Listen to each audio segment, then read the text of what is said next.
I am an older gentleman that has been living in the same neighborhood in East Baltimore for 60 plus years. It was a lovely place growing up, with some of my fondest memories being on the same streets that are now filled with violence and bloodshed. One by one over the years, I watched friends and neighbors sell their houses and move far away from the places in which they once called home. I don't blame them though. How could I? The place that we once knew and loved was now just a mere shell of what it had once been. With my wife recently deceased, it's now just me and my old pit bull Johnny. We look out for each other, me providing the food and the walks, and him providing a comforting companion and a fearless guardian. One night a few months back, I was up late getting some laundry done down in the basement when footsteps could be heard walking across the floor above. Johnny was downstairs with me, and we both looked at each other confused. Then we both listened back in. Sure enough, there was definitely someone walking around upstairs. Johnny once again heard it too, then went absolutely berserk, darting up the basement stairs in what seemed like a single leap.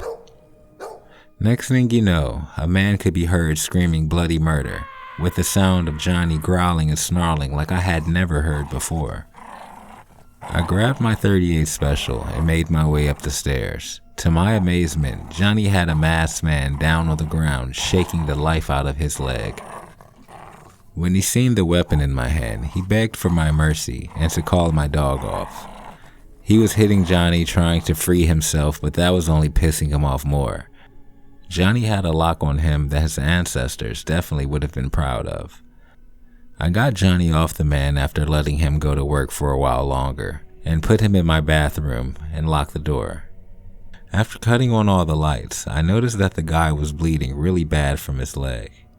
Even when I turned my back to put the dog up, the masked man couldn't even try to make a break for it. He definitely was going to need some medical attention. I walked over to the whimpering man on the floor and pulled off the mask he was wearing to reveal a rather young-looking man. Better yet, more like a teen. It immediately made me sad to see another youth of our city making horrible decisions.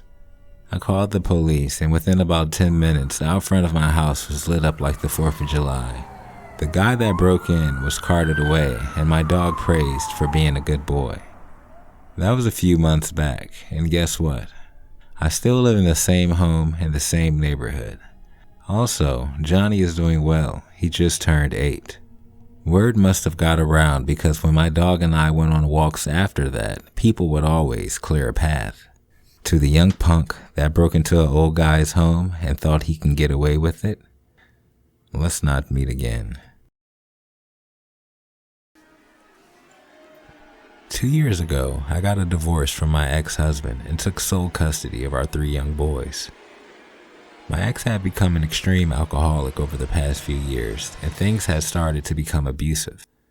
I got me and my 3 children out of there and into a nice townhome in the next county over. Things were really rough when I first left the house with the kids. From my ex constantly calling, saying that he would change, to him calling back just hours later in a drunken rage, calling me all sorts of names. While he was in this state, I told him that I was not comfortable with him seeing the kids. There had been too many nights of him completely wasted in our home, yelling and screaming, scaring the kids. I am not the kind of person that would rob my children of a father figure in their life, but all of our safety was at risk. The harassment went on for a while, even with him saying that he would go to rehab and become a completely different person. But nothing ever changed. I never gave him the address to our new place, so luckily he could not find us, or so I thought. One night he called me late. It was 3 a.m. I answered my phone. Hello? He could be heard on the other end sobbing. Hello? I said. He began to go into his usual talking points about how he needs me and the kids and that he would harm himself if we did not come back. That was the final straw. It really upset me that he would try to hold something like that over me and make me the cause. This is the exact kind of crap he has been pulling for years, and I was done with it. I told him that I was going to block him and that all other matters could be settled in court. When I said that, he completely lost his mind on me. I just hung up the phone. I have 3 boys, and my oldest was standing in the doorway teary-eyed, asking if everything was okay. He acted as my rock through these tough times. I know he hated to see his parents like this, but nothing could be done at that point. He was only 12 at that time, and all the drama was just way too much for him to bear. I told him that it would be okay. I gave him a hug and then sent him back off to bed. I got back into bed, but I couldn't fall back to sleep. Just when I started to close my eyes, a deep, loud banging startled me. I jumped up and ran downstairs. Someone was banging on the door as if they were the police. Who the heck could this be? I remember thinking as I made my way over to the door. The townhomes are pretty close together, so it's not unusual for one to be mistaken for the other. Hopefully wrong house, I thought. When I made it to the peephole and looked out, my heart filled with terror. On the other side of the door was my freaking ex-husband. He had a wild look in his eye, and his clothes and his hair was all disheveled. I yelled for him to get the hell out of here before I called the cops. The whole time I'm thinking, how did he know where we were staying? I was absolutely terrified. When he heard my voice, he completely went off the deep end. I was still looking out of the peephole when he backed up as far as he could before running full clip at the door and shoulder ramming it. He was really trying to break into our house. The impact scared me so much that I fell backwards onto the floor before getting up and running back upstairs to get my boys and call the cops. I ushered them into my room and locked the door. As I was on the phone with the dispatch, the pounding on the door was growing ever louder.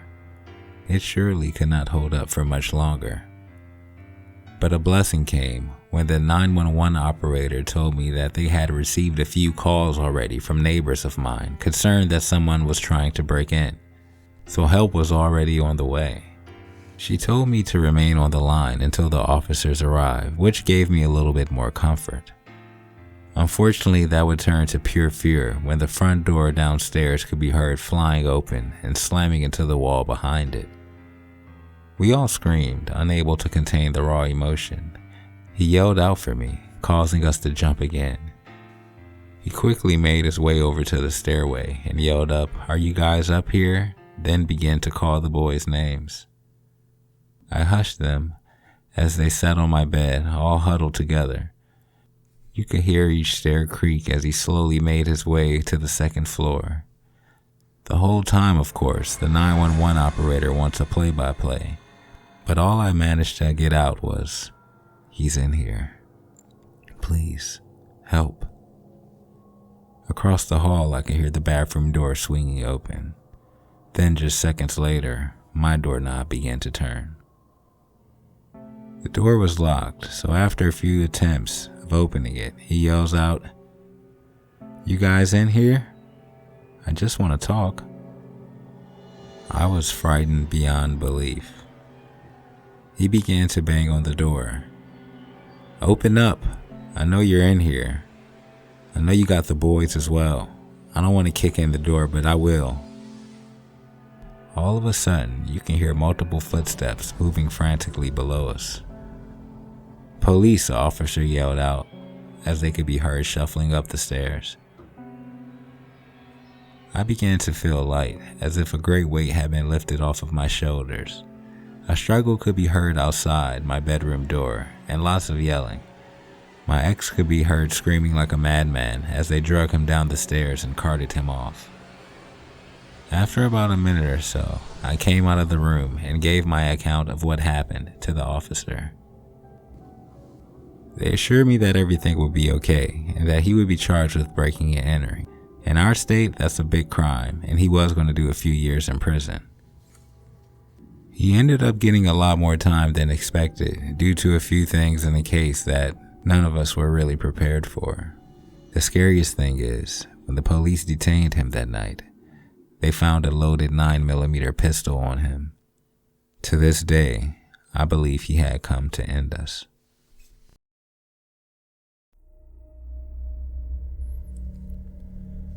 I'm a middle-aged man, and I do quite well for myself, but that was not always the case. I grew up in Chicago in a decent part of town, back during the 80s. When I came of age and wanted to move out, I had no choice but to move to a more sketchy part of town. I was a broke college student at that time. Staying on campus would have been nice, but after doing the math, my parents and I found it more cost-effective to rent a cheap apartment. I'm sure people reading this are asking, if you went to school in state, why just not stay home and save the money? Well, it's simple. I didn't want to live under my parents' roof while also trying to live out some of the most fun days of my life. So I opted for my own place. All went well my freshman year. I had met a bunch of new friends, and all my newfound freedom overall brought me tons of joy. I grew up in a house with 2 other siblings back home, so to have this space was more than I could ever wish for, even if it wasn't in the best neighborhood. At that time in Chicago, things were starting to really go downhill. The crime rate was going up exponentially. Drugs were beginning to take over the city, and the apartment complex that I was living in had slowly become a hub for it all. When I would come home from my classes, people would be looming around out front of the building and in the hallways of the actual residence. This made me feel uncomfortable because I had been living here for an entire year at this point and had come to know the faces of most of the neighbors on my floor. When my family came to visit me, they became increasingly more worried about my living arrangements, even though I always urged them that I was fine. One night everything would come to a head when I heard a distinct thud come from the front room of my house. It was late, around 1 a.m., and I had been in a dead sleep until that sound woke me up. You know, sometimes when you're asleep, you hear a sound very clear to the point where you may even open up your eyes. But it's hard to tell if it was in the dream or actual reality.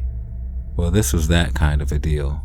I lied there quietly in my bed, listening for any sound I could, half dazed. But the only thing that could be heard was that of loud music passing through the thin walls of the apartments. Chalking it up to just me hearing things, I drift back to sleep with my chem test on my mind that I would have to take in just a few hours. I couldn't have been asleep for long when I heard noise from inside my apartment again. This time I sat straight up in my bed with a deep primordial fear coursing through me. I didn't have any guns or weapons of any kind, besides some old nunchucks I had made in high school from a chain and an old sawed-in-half broomstick. Before you judge me, it was the 80s and Bruce Lee was still all the rage. I got out of bed as silently as possible and walked over to my bedroom door, which I kept closed luckily. I pressed my ear to it, trying to further assess my situation. To my horror, I can hear 2 men talking in hushed tones. I didn't have much as far as possessions goes, only the bare necessities, but I could hear the creak of the cabinets and drawers being pulled open in the kitchen and rustled through. The panic had fully set in, and I began to shake like a leaf at that point. Tons of bad thoughts and possible scenarios rushed through my mind on what my fate would be once these guys found out I was here. They could have knives or better yet guns, I thought. This was the closest I had ever been to death. My apartment was on the 3rd floor, so escaping out of the window was not an option. I wanted to call the cops, of course, but this was before cell phones, and the only home phone I had was ironically enough in the living room by the front door. The men were clumsily making their way down the hallway, back towards where my room was. I would have no choice but to fight for my life. A sense of calm came over me once I accepted the task at hand. I thought quickly of the best plan that I could, which would essentially be an ambush on my part. I was 19 at the time and in pretty good shape.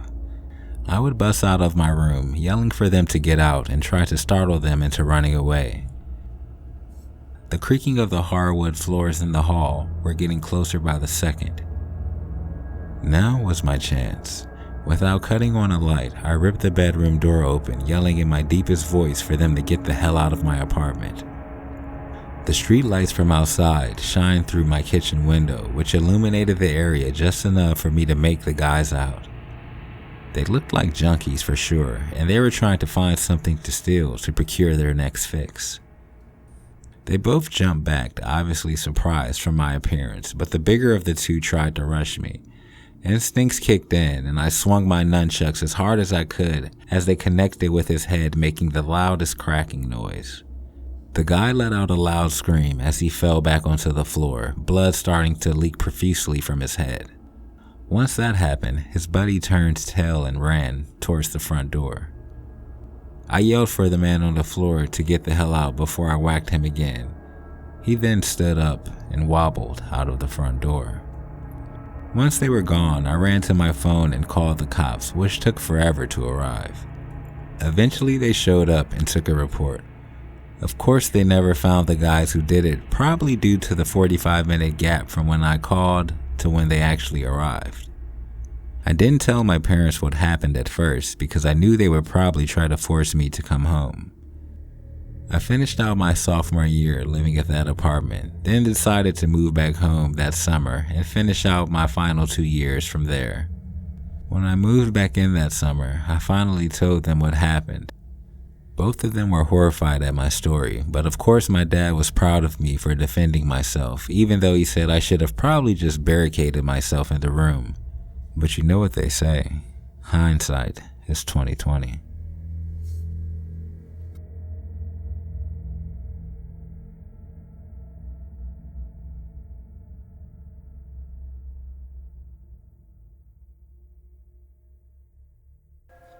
Spooky Moose here. I'd like to thank you all for listening tonight, and we'll have more stories coming for you soon. Please like, subscribe, and share. Thank you.